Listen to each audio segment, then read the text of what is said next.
ये सैकड़ों छात्रों ने लॉकडाउन तोड़कर सड़क पर प्रदर्शन किया है। ये छात्र दरअसल कोटा में फंसे छात्र हैं, जिन्हें वापस बुलाने के लिए लगातार सरकार प्रयास कर रही है। आपको बता दें कि इसे लेकर कुछ दिन से कोटा में फंसे छात्र प्रदर्शन भी कर रहे हैं। उनका ये आरोप है कि जहां बाकी राज्यों की सरकारें अपने छात्रों को बसों के जरिए वापस बुला रही हैं, वहीं बिहार सरकार ने अब तक अपने छात्रों की सुध नहीं ली है। लॉकडाउन तोड़कर पटना में छात्रों का ये प्रदर्शन पोस्टर्स, बैनर्स के साथ ये तमाम छात्र बड़ी संख्या में सड़क पर निकल गए। हालांकि पुलिस प्रशासन वहां पर मौजूद था। सुजीत झा हमारे संवाददाता से तमाम जानकारी के साथ जुड़ गए हैं। सुजीत, क्या जानकारी, अब भी प्रदर्शन जारी है या फिर इन छात्रों को वहां से क्लियर करा दिया गया? नेहा, देखिए, लॉकडाउन चल रहा है। लॉकडाउन में धरना प्रदर्शन किसी प्रकार के पब्लिक गैदरिंग की इजाजत नहीं है और इन छात्रों ने कोटा में जो छात्र फंसे हुए हैं उनके समर्थन में पटना विश्वविद्यालय के गेट पे ये धरना देने का प्रयास किया था। हालांकि धरना शुरू होते ही खत्म हो गया। तुरंत पुलिस पहुंची और करीब बहुत ज्यादा लोग नहीं थे, 10-12 की संख्या में थे। भागने में सफल रहे, लेकिन 4 लोगों को पुलिस ने गिरफ्तार कर लिया है और उनको विभिन्न धाराओं के तहत उन पर कार्रवाई की जाएगी, क्योंकि लॉकडाउन चल रहा है और राष्ट्रीय जो आपदा प्रबंधन जो कानून लाया गया है उसके तहत भी उसमें कार्रवाई हो सकती है। साथ में ये बता दें कि ये ये पप्पू यादव की पार्टी के जो जाप है उसी के अध्यक्ष हैं मनीष कुमार, पटना विश्वविद्यालय के छात्र संघ के अध्यक्ष। उन्हीं के नेतृत्व में ये धरना किया जा रहा था, लेकिन तत्काल पुलिस ने पहुंचकर धरना को समाप्त कराया और 4 लोगों को गिरफ्तार करके तिरबोहर थाना लेके आई है। तो अभी तक की जानकारी है कि तुरंत ही ये खत्म कर दिया गया। काफी कम समय के लिए ये धरना हो पाया था। ठीक है, बहुत कम समय के लिए धरना हो पाया। पुलिस प्रशासन वहां पर मुस्तैद और कई छात्रों की गिरफ्तारी, कुछ भागने में कामयाब। वहीं ये पार्टी प्रायोजित भी बताया जा रहा है, जिस तरह से हमारे संवाददाता जानकारी दे रहे थे। लेकिन सड़क पर छात्रों का प्रदर्शन ये दर्शा रहा है कि दरअसल ये छात्र भी अपने घर वापसी की मांग कर रहे हैं, जैसे कि बाकी राज्यों के छात्र अपने अपने घर पहुंच चुके हैं। बिहार में भी अब ये मांग उठ रही है कि कोटा से छात्रों को वापस लाया जाए। छात्र को मारा जा रहा है बाहर में। बिहार की सरकार कोई ध्यान नहीं दे रही है। छात्र मजदूर फंसे हुए कोटा और अन्य राज्यों में, लेकिन यहाँ की सरकार सोई हुई है। वहीं योगी, वहीं पे महाराष्ट्र सरकार अपने बच्चों को बुला ली है, लेकिन यहाँ की सरकार बच्चों को नहीं बुला रही है। तो कोरोना काल में विलेन बने जमाती अब जीवनदाता बनने की कोशिश कर रहे हैं। प्लाज्मा थेरेपी के नतीजे अच्छे आने के बाद हर राज्य ठीक हुए जमातियों से प्लाज्मा दान करने की खुलकर अपील कर रहा है और ऐसे कई जमाती हैं जिन्होंने प्लाज्मा डोनेट भी किया है।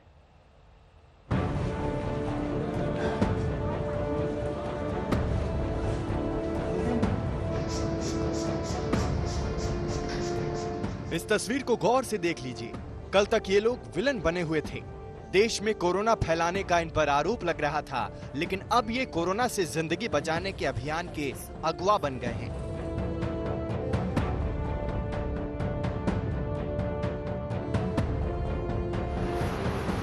दिल्ली के नरेला के क्वारंटीन सेंटर में जब हाल में ठीक हुए तबलीगी जमात से जुड़े लोगों ने स्वेच्छा से प्लाज्मा दान किया, तो इस मौके पर उनका उत्साह बढ़ाने दिल्ली के स्वास्थ्य मंत्री सत्येंद्र जैन भी मौजूद थे। स्वास्थ्य विभाग सूत्रों से मिली जानकारी के मुताबिक दिल्ली में 1000 से अधिक मरकज के पॉजिटिव मामले थे। इनमें से करीब 250 अब ठीक हो चुके हैं। यही लोग प्लाज्मा डोनेट करने के लिए सामने आए हैं।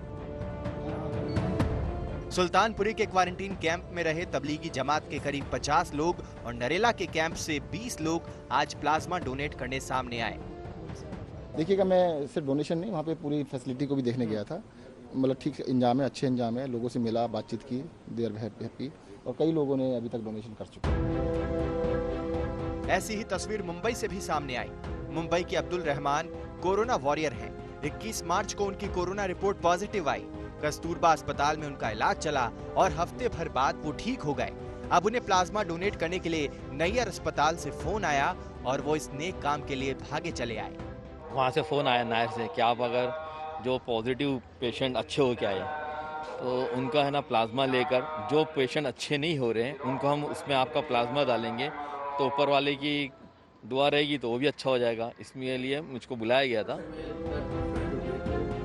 लखनऊ के केजीएमयू अस्पताल ने भी प्लाज्मा थेरेपी के जरिए इलाज की शुरुआत की है। पहला डोज 58 साल के गंभीर मरीज को दिया गया। कोरोना पीड़ित इस मरीज को डायबिटीज भी है, उन्हें वेंटिलेटर पर रखा गया था। प्लाज्मा देने के बाद संकेत अच्छे दिख रहे हैं। उनके आज के मॉर्निंग से वेंटिलेटर के पैरामीटर्स बेटर हुए हैं और लैब की टेस्ट भी कुछ बेहतर दिख रही हैं, तो आरंभिक संकेत आशाजनक हैं और सुधार के लक्षण दिखाई दे रहे हैं। तो ये हम लोगों के लिए बहुत ही शुभ संकेत है। डॉक्टरों की माने तो एक डोनर 400 मिलीलीटर प्लाज्मा दान कर सकता है, जिसे 2 मरीजों को चढ़ाया जा सकता है। उधर इंदौर के 2 डॉक्टर इजहार मोहम्मद मुंशी और डॉक्टर इकबाल कुरैशी इंदौर में प्लाज्मा डोनेट करने सामने आए। दोनों डॉक्टर हाल ही में कोरोना से स्वस्थ हुए हैं। दरअसल दिल्ली में प्लाज्मा थेरेपी के अच्छे नतीजे आने की खबर के बाद कई राज्यों में इसकी शुरुआत हो चुकी है। कोरोना से जंग जीतने वाली बॉलीवुड की मशहूर सिंगर कनिका कपूर भी प्लाज्मा डोनेशन के लिए सामने आ चुकी हैं, क्योंकि फिटनेस की जांच में पता चला है कि उनके ब्लड में हीमोग्लोबिन कम है। दिल्ली से पंकज जैन और तंसीम हैदर, मुंबई से कमलेश सुतार के साथ आज तक ब्यूरो। तो एक तरफ देश की राजधानी दिल्ली कोरोना वायरस के पंजे से निकलने के लिए छटपटा रही है, दूसरी तरफ जिन पर दिल्ली की रखवाली का जिम्मा है वही लॉकडाउन की धज्जियां उड़ाने से बाज नहीं आ रहे। जी हां, हम बात करें दिल्ली के मंत्री इमरान हुसैन और सदर बाजार के एसएचओ के बीच कल हुए लॉकडाउन तोड़ने को लेकर जमकर तकरार के बारे में। हमें अपना काम करने दीजिए। ये लॉकडाउन आप कंप्लेंट नहीं होने दे रहे, आप नहीं होने दे रहे, इतना भीड़ लगा रखिए। ये दिल्ली के मंत्री इमरान हुसैन हैं। तस्वीर सदर बाजार इलाके की है। आरोप है कि कल शाम करीब 6 बजे दिल्ली सरकार के मंत्री और बल्ली मारान से विधायक इमरान हुसैन 20 से 25 अपने कार्यकर्ताओं के साथ इलाके में घूम रहे थे। उनके साथ कई गाड़ियों का काफिला, जिसमें एसडीएम, एडीएम भी थे। इलाके के एसएचओ अशोक कुमार ने जब इस पर आपत्ति जताई तो देखिए फिर क्या हुआ। पब्लिक को खड़ा होने के वो नहीं है कि 6 बज गया और आप यहाँ मेला लगाएंगे। हमारा काम है वो हमें करने दो, जो आपका काम है आप करिए। आज तक आपके काम में किसी ने दखल अंदाजी नहीं किया, लेकिन आप दखल अंदाजी कर रहे हैं। नहीं, दखल अंदाजी आप कर रहे हैं। देखिए, आप नेता है, मंत्री है, दिल्ली सरकार के, आप अपना काम करिए। हमें अपना काम करने दीजिए। ये लॉकडाउन आप कंप्लेंट नहीं होने दे रहे, आप नहीं होने दे रहे, इतना भीड़ लगा रखे हैं। आप कहाँ होने दे रहे हैं? आप देखिए इतने आदमियों को लेकर घूम रहे हैं। आप एक बात सुनो, आप कितने आदमी लेकर घूम रहे हैं? मैं कितने सारे आपकी वजह से है ना, हमारे वजह से नहीं, आपकी वजह से। आप लगा रहे हैं, मैंने खड़ा होने दो। अब ये भी जान लीजिए कि जिस इलाके में इमरान हुसैन अपने लाव लश्कर के साथ घूम रहे थे, वहां कोरोना ने क्या रंग दिखाया है। दिल्ली पुलिस की रिपोर्ट के मुताबिक सदर बाजार में कोरोना से अब तक 13 मौत हो चुकी है। इस इलाके में कोरोना के 59 मरीज हैं और ये हॉटस्पॉट इलाके में आता है। हमें अपना काम करने दीजिए। ये लॉकडाउन आप कंप्लेंट नहीं होने दे रहे, आप नहीं होने दे रहे, इतना भीड़ लगा रखे हैं। आप कहाँ होने दे रहे हैं? आप देखिए इतने आदमियों को लेकर घूम रहे हैं। आप एक बात सुनो, आप कितने आदमी लेकर घूम रहे हैं? मैं कितने सारे आपकी वजह से है ना, हमारे वजह से नहीं, आपकी वजह से। आप लगा रहे हैं, मैंने खड़ा होने दो। आप अपना काम करिए, हम अपना काम करें। लॉकडाउन तोड़ने की तस्वीरें शहर शहर से आ रही हैं। झारखंड के पाकुड़ की इस तस्वीर को देखिए। गांव के लोग भीड़ लगाकर मछली पकड़ रहे हैं। मछली के चक्कर में लोग सामाजिक दूरी की नसीहत भूल गए, कोरोना वायरस का डर भी भूल गए। लेकिन इस तरह की लापरवाही कई लोगों को भारी भी पड़ रही है। यूपी के फिरोजाबाद में लॉकडाउन तोड़ने के आरोप में लोगों को पुलिस ने मुर्गा बनाया। इलाके में कोरोना के 96 पॉजिटिव केस हैं। राजस्थान के 12 में नाकाबंदी तोड़कर भाग रहे 2 बाइक सवार युवकों को पुलिस ने पकड़कर मुर्गा बनाया। बाद में उनकी बाइक को जब्त कर दोनों युवकों को वापस भेज दिया गया। कोरोना खतरनाक है, ऐसे में जरूरी है कि इस वायरस को फैलने से रोकने के लिए लॉकडाउन का पालन कीजिए। दिल्ली से अरविंद ओझा के साथ आज तक ब्यूरो। दिल्ली और हरियाणा की सीमा पर आज भी गाड़ियों की लंबी कतार दिखाई दी। हरियाणा ने दिल्ली से कोरोना वायरस संक्रमण आने के आरोप लगाते हुए अपने बॉर्डर को सील कर दिया है। कड़े पहरे में पासधारी ही बॉर्डर पार कर सकते हैं और इस वजह से कुछ देर पहले बॉर्डर पर लंबा जाम देखा गया।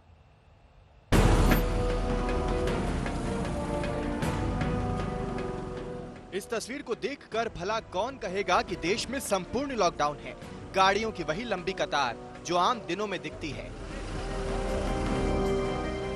ये दिल्ली हरियाणा बॉर्डर का नजारा है। दिल्ली से कोरोना वायरस आने का आरोप लगाते हुए कल हरियाणा ने अपने बॉर्डर को सील कर दिया था। सिर्फ पास धारकों को आने की इजाजत है, लेकिन पास होते हुए भी जाम लग रहा है क्योंकि एंट्री पॉइंट पर जबरदस्त पहरा है। पुलिस पूरी तहकीकात के बाद ही किसी को आगे जाने की इजाजत दे रही है। दिल्ली से किसी दूसरे राज्य में कोरोना संक्रमण न फैले, इसके लिए हरियाणा सरकार ने अपने राज्य के बॉर्डर को सील कर दिया है। आपको दिखाना चाहेंगे कि गुरुग्राम बॉर्डर पर किस तरीके से यहाँ पर छानबीन चल रही है। उन्हीं गाड़ियों को आने जाने दिया जा रहा है जिनके पास इस वक्त वैलिड पास मौजूद है, यानी कि राज्य सरकार की तरफ से ऐसे पास दिए गए हैं। आप देख रहे हैं कि किस तरीके से यहाँ गाड़ियों की लंबी लाइन लगी हुई है और 2 लाइनें बनाई गई हैं जिसके जरिए हर एक व्यक्ति की यहाँ पर छानबीन की जा रही है और उसके बाद ही जाने दिया जा रहा है। विवाद की शुरुआत हरियाणा के मंत्री अनिल विज के आरोपों से हुई थी, जिसका अब दिल्ली के मंत्री सत्येंद्र जैन ने भी जवाब दिया है।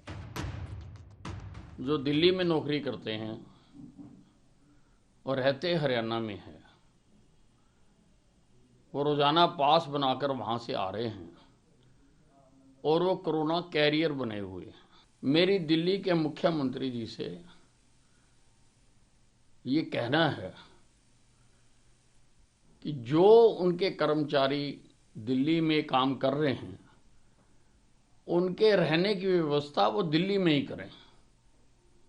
उनको पास जारी करके हरियाणा में ना भेजें।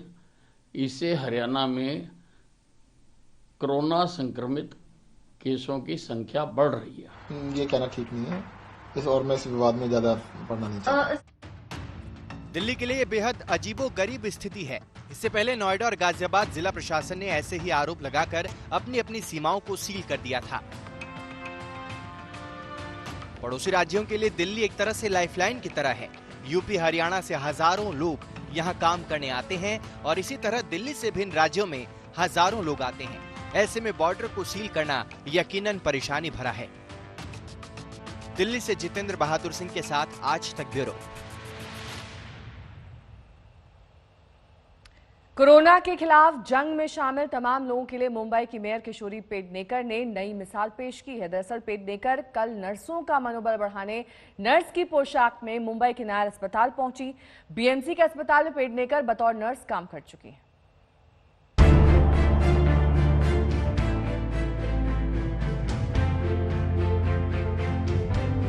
इसे कहते हैं कर्तव्य की पुकार पर जंग मैदान में उतर पड़ना।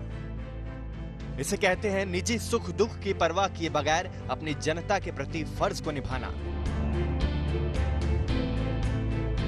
अस्पताल परिसर में नर्स की पोशाक में महिला कोई आम नर्स नहीं है। ये मुंबई की मेयर किशोरी पेडनेकर है। मुंबई की मेयर बनने से पहले किशोरी पेडनेकर पहले बीएमसी के अस्पताल में नर्स थी, लेकिन जब उन्होंने देखा कि कोरोना से जूझते मुंबई शहर में मेडिकल स्टाफ को बचाने के लिए दिन रात एक किए हुए हैं, उन्होंने वर्षों पहले उतारी नर्स की पोशाक फिर से पहन ली और पहुंच गई नायर अस्पताल। नायर हॉस्पिटल में जो हमारे सेकेंड ईयर और थर्ड ईयर और जो नर्सेस है स्टूडेंट, उनको मोटिवेट करने के लिए मैं गई थी। नायर हॉस्पिटल में प्लाज्मा प्रोसेस और जो मशीन है उसको देखने को मैं गई थी। मैं मुंबई की फर्स्ट सिटीजन हूँ। मेरा अच्छे काम के लिए जैसे मैं आगे रहती हूँ, तो ये युद्धजनित परिस्थिति में भी मैं आगे रहना चाहिए। मैं नर्स का काम कर चुकी है और मैंने वो काम किया है। मेरा काम का तजुर्बा हमारे मुंबई के जनता के लिए, नागरिकों के लिए आता है। तो मैंने खुद ने मैंने बोला है कि मैं काम करने के लिए रेडी हूँ। नायर अस्पताल में किशोरी पेडनेकर ने नर्सों से बातचीत की और उनका उत्साह बढ़ाया। नर्स की पोशाक में किशोरी पेडनेकर की तस्वीर देखते ही देखते सोशल मीडिया पर वायरल हो गई। पिछले हफ्ते पहले किशोरी पेडनेकर को खुद को क्वारंटीन करना पड़ा क्योंकि उनका इंटरव्यू लेने वाला पत्रकार कोरोना पॉजिटिव पाया गया।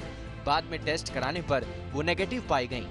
मुंबई में कोरोना के बढ़ते मामलों को लेकर कुछ दिन पहले तक वो अपने विरोधियों के निशाने पर थी, लेकिन किशोरी पेडनेकर के इस कदम ने सबको उनका मुरीद बना दिया है।